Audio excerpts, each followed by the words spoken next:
korupsi besar-besaran, itu kegagalan komisaris utama. Hotman Paris geram Ahok ngaku sudah tahu kelicikan Rifa tersangka korupsi BBM Pertamina, tantang kembalikan gaji.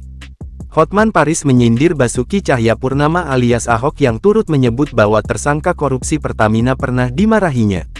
Ahok yang merupakan eks-komisaris utama Pertamina angkat bicara terkait 9 pejabat Pertamina ditetapkan tersangka pengoplosan Pertamax yang rugikan negara 985 triliun rupiah. Ahok mengatakan bahwa dia sudah melihat gerak-gerik Rifasiah Ancas yang menyeleweng. Ahok juga berulang kali memaki Rifasiah Ancas.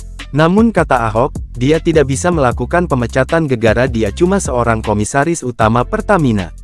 Menanggapi ini, Hotman Paris mengaku kesal dengan pernyataan Ahok. Menurutnya, Ahok yang dibayar miliaran rupiah harus bertanggung jawab dalam korupsi Pertamina ini. Panas lihat gaya lu, ngotot-ngotot. Kamu kan komisaris digaji miliaran. Tugas komisaris adalah termasuk mengawasi pelanggaran seksil apapun. Apalagi ini mega proyek pelanggaran. Benar-benar pelanggaran yang sangat besar, kata Hotman Paris dikutip Tribun Tanda Hubung Medan.com dalam video yang disebar di Twitter.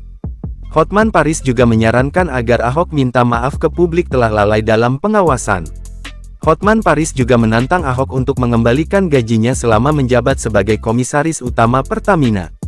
Lebih jantan lagi kalau kau kembalikan seluruh gajimu selama menjadi komisaris utama Pertamina. Kau jangan ngotot, lu siapa sih di Indonesia ini Ahok? Lu gak ada apa-apanya kok, ujarnya.